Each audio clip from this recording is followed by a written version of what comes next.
Ito ay kwento ng isang krimen na naganap noong 2018 sa maliit na bayan ng Alcorcon, Madrid sa Espanya. Nagsimula ito bilang isang kwento ng pag-ibig sa pagitan ng dalawang kabataan. Ngunit nauwi ito sa isang trahedya na may kalunos-lunos na kinalabasan. Nakulong ang mga sangkot dito. Si Denisa Maria Dragan ay ipinanganak sa Romania noong 2001. Siya ang nag-iisang anak ng kanyang mga magulang na sina Daniel at Emilia Dragan. At bagamat ang kanyang pagkakapanganak ay hindi planado, nagdala ng malaking kaligayahan ng batang babae na may matingkad na buhok at asul na mga mata sa buhay ng kanyang mga magulang. Ilang buwan matapos ang kanyang pagkapanganak, mas bumuti ang kanilang kalagayan at natanggap ang kanyang ama sa trabaho bilang assistant bricklayer sa Espanya. Pangako ng trabaho na ito ang mas magandang kondisyon kaysa sa dati. Bagamat may mga hamon dahil sa visa restrictions at iba pang legal na issue sa migrasyon. Hindi nila magagampanan ang pangangalaga kay Denisa sa Espanya at bagamat mahirap na desisyon ito, pumayag silang manatili ang kanilang anak sa pangangalaga ng mga malalapit na kamag-anak. Iniwan ng mag-asawa ang Romania sa pag-asang makakasama nila ang kanilang anak sa malapit na hinaharap. Sa Espanya, nanirahan ang mag-asawa sa Alcorcon, isang maliit na bayan sa labas ng Madrid. Sa simula, iligal na nanirahan sa bansa ang mag-asawa. Ngunit sa paglipas ng panahon, sila ay opisyal na nagkaroon ng trabaho at nakakuha ng lahat ng kinakailangang dokumento. Matapos ang 3 taon, sa tulong ng kanilang dedikasyon at pagtatyaga, nagawa nilang lumikha ng perpektong kalagayan para sa kanilang anak na mabuhay kasama nila sa kanilang bagong tahanan sa Espanya.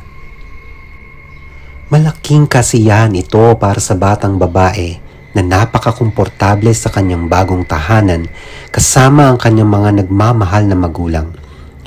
Si Denisa ay isang napakahusay at matalinong batang babae at mayroong natatanging natural na kakayahan sa pagsasayaw. Dala ng kasiglahang ito, pinasok siya ng kanyang mga magulang sa mga klaseng pangsayaw na nilakipan niya ng lubos na dedikasyon. Ngunit pagkatapos ng ilang taon, nagkaroon ng mga problema sa relasyon ng kanyang mga magulang at sila'y naghiwalay sa kalaunan. Nanatili si Denisa sa pangangalaga ng kanyang ina na walang naging problema dahil malapit sa isa't isa ang mag-ina. Ipinagpatuloy nila ang kanilang malapit na samahan. Ibinabahagi nila sa isa't isa ang lahat ng karanasan at emosyon matapos ang paghihiwalay sa ama. Sa paglipas ng panahon, nadagdagan pa ang kanyang pagmamahal sa pagsasayaw at musika at sumali siya sa lahat ng mga paligsahan na nagbibigay daan sa kanya na ipakita ang kanyang talento. Bukod dito, nag-umpisa rin siyang mag-ensayo ng artistic gymnastics kung saan siya ay nagtagumpay. Hindi nagtagal, pumasok ang kanyang ina sa isang bagong relasyon at isang pangalawang anak ay isinilang. Isang batang lalaki na itinanghal ni Denisa na kanyang kapatid. Sa kanyang mga taon bilang kabataan, biglang nawala ang interes ni Denisa sa paaralan nang walang malinaw na dahilan. Iniwan niya rin ang kanyang pagsali sa gymnastics at ang kanyang mga interes ay nagbago ng lubos. Nagsimula siyang mag-aral ng profesional na training sa aesthetics at style. Ito ang nagiging kanyang bagong interes. Sa paghahanap ng trabaho sa larangan na ito, nakuha niya ang praktikal na karanasan sa pagtatrabaho sa isang salon na pag-aari ng kanyang tiyahin. Dagdag pa, may mas maraming oras siyang nailalaan sa pakikisama sa mga kaibigan, lalo na kay Sylvia, ang kanyang malapit na kaibigan. Sa kalaunan, nakilala ni Denisa ang isang binata na 22 taong gulang na nagngangalang Mario. Si Mario ay isang graffiti artist na nakatira kasama ang kanyang mga magulang sa isang bahay na pampamilya. Kilala siya sa kanyang kasiglahan para sa sining ng graffiti at kadalasang nagpipinta ng mga pader sa kanilang lugar. Gayunpaman, Si Mario ay namumuhay ng medyo lumilihis sa landas. Kasama siya sa pamamahagi ng mga iligal na substansya sa labas ng Madrid. Kaya siya ay palaging may perang panggastos para sa kanyang mga kasintahan. Si Mario ay isang salawahang lalaki na nakikipag-date sa maraming babae ng sabay-sabay. Mayroong atraksyon sa pagitan ni Mario at Denisa at natuklasan niya na sila ay may parehong mga kagustuhan at interes. Ilang araw matapos silang magkakilala, naging labis na malapit ang magkasintahan at opisyal na naging magkasintahan. Nais ni Mario na maging isang ganap na maginoo, kaya pinakilala niya ang babae sa mga magulang ni Mario. Ginawa rin ito ni Denisa, ngunit hindi magandang impresyon ang iniwan ni Mario sa kanyang ina. Bukod dito, umabot sa kanyang ina ang mga balita tungkol sa pagkakasangkot ni Mario sa pamamahagi ng iligal na substansya. Gayunpaman, respeto ang ipinakita ng ina ni Denisa sa kanyang pagpili at hindi tunutulan ang kanilang relasyon. Sa mga sumunod na araw, nagsimula si Mario na magpakita ng pagkontrol sa kanyang kilos. Sinusundan ang bawat galaw na ginagawa ni Denisa. Minomonitor ni Mario ang kanyang mga pakikipag-ugnayan sa social media at saka siya sasalubungin ng mga seryosong akusasyon.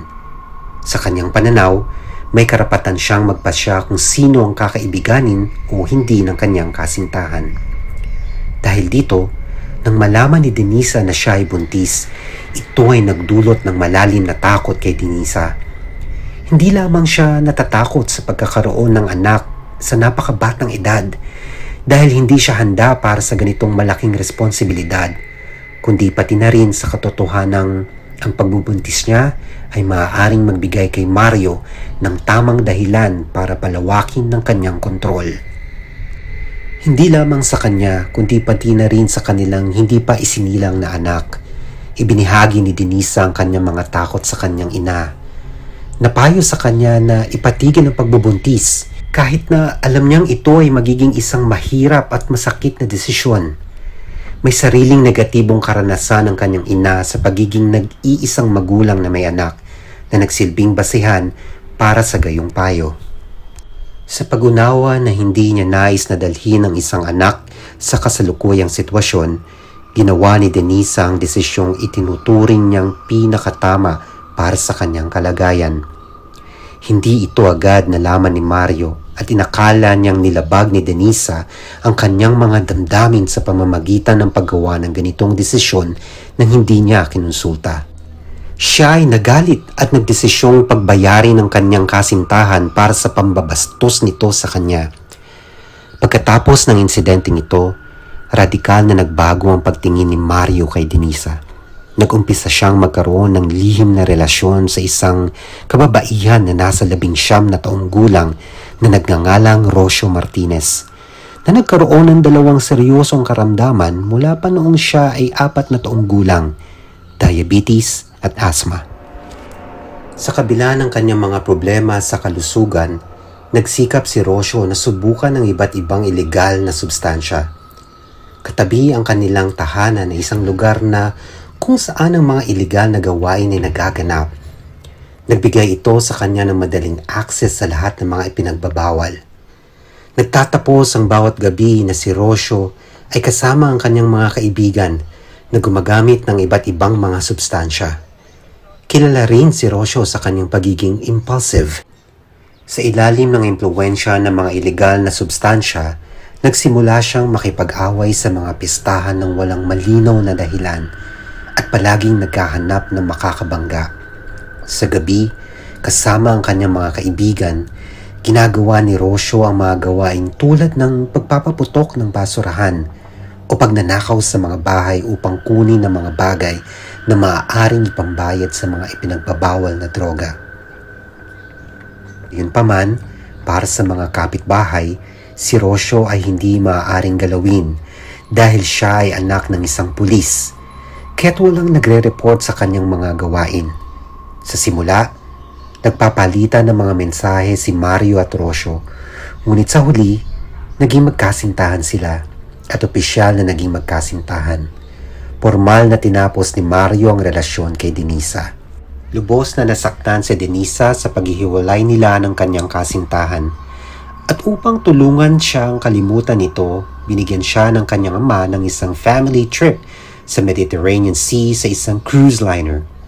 Noong Hunyo 25, 2018, si Denisa, ang kanyang ina at ang kanyang nakababatang kapatid ay naglayag ng 7 araw sa biyahe na ito.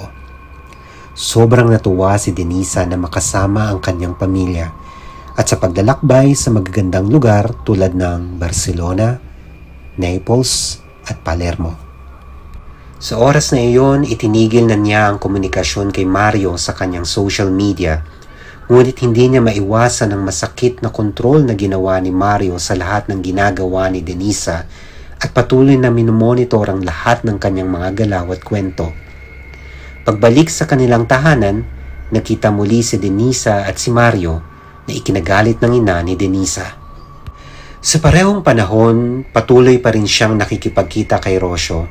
Sa gayon, nagsimula si Mario na magpadala ng mga mensahe kay Denisa na may mga pahiwatig na magpapatuloy ang kanilang intimate na relasyon sa likod ng kanyang bagong kasintahan. Ito ay nagpatuloy hanggang sa isang araw, nalaman ni Rocio ang lahat. Siya ay nagalit na nagselos. Binabantaan si Mario na kung magpapatuloy siya ng komunikasyon sa kanyang dating kasintahan, gagambalain niya silang dalawa. Alam ni Mario na may kakayahan si Rocio sa anumang bagay at wala siyang ibang magagawa kundi sundin ng mga banta nito at itigil ang komunikasyon kay Denisa. Mula sa oras na iyon, nahumaling na si Rocio sa kanyang kaagaw na si Denisa. Siya ay walang tigil na nagpapadala ng mga banta kay Denisa at sa kanyang matalik na kaibigan na si Sylvia. Iniisip ni Denisa na ang mga mensahe na ito ay mga walang kabuluhang banta na walang malalim na epekto. Ngunit nang kanyang ibinahagi ang sitwasyon sa kanyang ama, nagpasya ang ama ni Denisa na tawagan si Mario upang malutas ang alitan. Sinabi ng binata sa ama ni Denisa na walang dapat ipag-alala dahil ito lamang ay isang pagtatalo sa pagitan ng mga kababaihan. Kanyang ipinangako na subukan na impluwensyahan ang kanyang kasintahan na huwag magpatuloy sa anumang seryosong aksyon. Naniwala si Daniel sa paliwanag ni Mario at naging kampante. Bukod pa rito, iniisip niya na dahil si Rocio ay anak ng isang pulis, siguradong hindi ito magnanais na makilahok sa anumang kriminal na gawain na maaaring makaapekto sa propesyon ng kanyang ama. Gayunpaman, wala sa plano ni Rocio na huminto at patuloy siyang nakikipagkita kay Denisa. Bukod dito, nagsimula itong mangharas sa babae.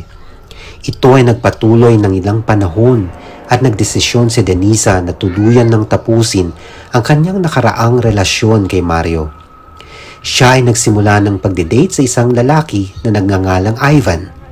Sa unang pagkakataon, sila ay magkaibigan lamang at madalas silang magkasama. Pagkatapos ng ilang linggo, pareho silang nagdesisyon na maging magkasintahan at lumipat si Denisa sa maliit na ari-arian ni Ivan. Kahit na alam ni Rocio ang bagong relasyon ng kanyang dating kaagaw, patuloy pa rin siyang nagpapadala ng mga banta sa pamamagitan ng text. Noong ika-13 ng Nobyembre 2018, ipinadala ni Rocio ang isang mensahe kay Denisa. Nagbabanta ng kamatayan. Sa pagkakataong ito, idinagdag niya ang isang bagong elemento sa kanyang mga mensahe. Ipinahayag na siya ay buntis sa anak ni Mario at hindi katulad ni Denisa, siya ay may lakas ng loob na manganak. Ipinaaabot ni Denisa ang mga mensaheng ito sa kanyang ina na tunay na nag-aalala pagkatapos itong basahin. At napagpasyahan nila na hindi ito i-report sa pulisya. Hindi naging hadlang ang pagbubuntis ni Rocio sa kanya para magpatuloy sa paggamit ng mga ipinagbabawal na gamot na nauwi sa pagkamatay ng kanyang anak. Noong linggo, ika-5 ng Nobyembre 2018, pumunta si Mario sa labas ng lungsod upang makipagtagpo sa mga bumibili ng mga iligal na substansya, kasama si Rocio. Sa pagtatapos ng araw ng trabaho, huminto sila sa isang fast food restaurant at Habang naghihintay ng kanilang order, sinuri ni Rocio ang cellphone ni Mario at nakita niyang kinausap nito si Denisa. Ito'y agad na nagdulot ng galit sa kanya, na nagdulot ng isang argumento sa parking lot ng kainan. Upang patahimikin ang kanyang selosong kasintahan, inalok ni Mario ang pagkikita kay Denisa na may layuning lutasin ang kanilang alitan. Sa mga bandang 10:00 ng gabi, sa gitna ng ulan, nagmaneho si Mario patungo sa bagong tahanan ni Denisa. Sa sandaling yun, umalis si Ivan upang bumili ng mga grocery, habang si Denisa ay nasa telepono kasama si Sylvia. Itinuro ni Mario kay Rocio ang kinaroroonan ni Denisa at lumabas ito ng kotse na may hawak na kutsilyo. Narinig ni Denisa ang tao na kumakatok sa kanyang pinto. Habang may kausap sa telepono, pinuksan ni Denisa ang pinto at nagulat nang makaharap niya si Rocio. Bigla nilang tinaga ni Rocio si Denisa sa tiyan at dali-daling tumakas. Sa kabilang linya, narinig ni Sylvia si Denisa na humihingi ng tulong at paulit-ulit na tinatawag ang pangalang Rocio. Samantala, bumalik si Rocio sa kotse at inutos kay Mario na umalis kaagad. Ang unang tao na dumating upang tulungan si Denisa ay ang kanyang kaibigan na si Sylvia. Noong dumating siya, si Denisa ay nakahiga sa sahig, naliligo sa dugo at malapit ng malagutan ng hininga. Agad na tinawagan ni Sylvia ang pulisya at ang emergency medical service. Sa pagdating sa eksena, natagpuan ng mga paramedic ang isang babaeng may malalim na sugat, cardiac arrest at respiratory failure. Pagkatapos ng pagsusumikap ng mga paramedic na mapanatili ang kanyang kalagayan at bahagyang maibalik ang kanyang tibok ng puso, siya ay agad na dinala sa ospital. Nalaman ni Mario na hindi siya makakauwi sa bahay ng kanyang mga magulang pagkatapos ng pangyayari. Kaya sa paghahanap ng ligtas na lugar, tinawagan niya ang kanyang tiyahin at sinabi sa kanya na dadalaw siya para maghapunan kasama ang kanyang kasintahan. Noong dumating si Mario at Rocio sa apartment ng kanyang tiyahin, napansin ng asawa ng tiyahin na ang kanyang kasintahan ay mukhang namumutla at ninenerbyos. Humingi ng paumanhin ng babae. Sinabi niyang hindi niya nakuha ang kanyang gamot para sa diabetes bago kumain. Kinailangan na lumabas si Mario kasama ang kanyang tiyo upang kunin ang backpack ni Rocio na may gamot. Pagbalik nila at habang nakaupo sa mesa, ang mga kamag-anak ni Mario ay walang napansing kakaiba. Samantala, matapos ang maraming pagtatangkang iligtas ang buhay ni Denisa ng mga profesional sa medisina, siya'y pumanaw ilang oras lamang pagkatapos siyang madala sa ospital. Kinabukasan nang malaman ang malupit na balita, tinawagan ni Rocio ang kanyang mga magulang upang ipaalam sa kanila ang nangyari. Sinabi niya na nais niyang takutin lamang si Denisa, ngunit ang ama ni Rocio, nang marinig ang bersyon ng kanyang anak, tinawagan agad ang pulisya at ipinaalam sa kanila na ang babae na kanilang hinahanap ay nasa kanyang bahay. Sa loob lamang ng ilang oras, siya ay inaresto at ipinasa sa Homicide Investigation Unit ng Madrid Police Department. Ipinasok siya sa Pre-Trial Detention Center. Sa kanyang mga unang pahayag, itinanggi ni Rocio ang kanyang kasalanan. Gayunpaman, hindi siya pinaniniwalaan ng mga investigador at naisip din na mayroon siyang kasamang kumikilos. Kinabukasan, sa panahon ng pagdinig sa korte, ibinahagi ni Mario ang kakaibang kwento. Nagsimula siyang sabihin na ang kanyang kasintahan na si Rocio ay walang dahilan na patayin si Denisa. Bukod dito, sinabi niya na pareho silang nagpunta sa bahay ng kanyang tiyo at tiyahin ng araw na iyon. Gayunpaman, wala sa mga ito ang nakatulong kay Rocio at siya ay nilagay sa pre-trial isolation na kulungan para sa kababaihan. Ilang buwan pa ang lumipas, nagsimulang magkaroon si Mario ng bagong kasintahan na nagngangalang Jennifer. Sa pagtatangkang mapabilib ito, naisipan niyang magyabang tungkol sa insidente na kaugnay kay Denisa. na nagpapakita ng kanyang papel sa pangyayari. Ngunit ang hindi niya inaasahan ay ibuking ni Jennifer ang kanyang pag-amin sa ina ni Denisa na siyang nagsumbong sa pulisya kasama ang kanyang abogado na humihiling na si Mario ay managot bilang kasabwat sa krimen. Nagdesisyon ang hukom na ilagay si Mario sa pre-trial detention. Ipinahayag ni Rocio na siya ay may kasalanan sa krimen at sinabi na ang lahat ng ito ay naganap sa ilalim ng impluwensya ni Mario. Ang kanyang depensa ay nakatuon sa malupit na pagtrato sa kanya ni Mario at ang impluwensya ni Mario sa kanya. Ang kanyang problema sa paggamit ng mga pinagbabawal na gamot at ang mga resultang disorder sa kanyang kalusugan at pag-iisip. 2 linggo pagkatapos, ang korte ay nagpasya na si Rocio ay may sala at pinarusahan siya ng 18.5 taon na pagkakabilanggo. Hinggil kay Mario, siya ay nakalusot sa lahat ng paratang at pinalaya. Ang pamilya ni Denisa ay kaagad na nag-apil sa hatol at noong Nobyembre 2022, isang apil ang isinampa upang hilingin ang pag-angat ng sistensya ni Rocio at ang karagdagang hiling na 25 taon na pagkakabilanggo kay Mario bilang kasabwat sa krimen. Sinabi ng pamilya ni Denisa na paiba-iba ang mga kwento ni Mario na nagpapatunay na maaaring kasabwat siya sa krimen. Sa kasalukuyan, ang mga kaanak ni Denisa ay naghihintay ng desisyon mula sa Korte ng Madrid tungkol sa isinampang apela. Kailangan nating hintayin ang mga update sa kwentong ito para malaman kung ikukulong si Mario. Kaibigan, ano ang iyong opinyon? Dapat bang maparusahan ang taong ito para sa pang-aabuso sa 2 kabataang babae na nagdulot ng malupit na mga kaganapan? Magbahagi ng iyong opinyon sa mga komento at huwag kalimutang i-like ang video na ito kung ito ay nakapukaw ng inyong interes. Muli, salamat sa panonood.